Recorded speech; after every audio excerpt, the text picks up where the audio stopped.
Number one, number one on my list of gems from Bob Dylan's 1980s period has to be Blind Willie McTell. I think this is one of the finest songs Dylan has ever recorded.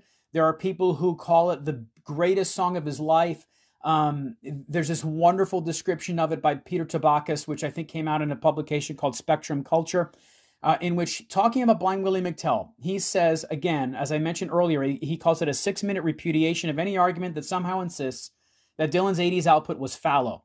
But he goes on to say this: the song, with its spare and dramatic piano backbone by Dylan himself, accented with Knopfler's haunting guitar notes, seems performed in an open field at midnight.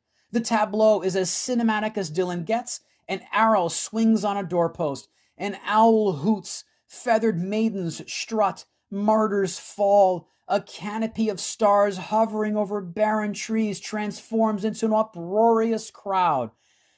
Listen to this. We're 10 songs into this list now.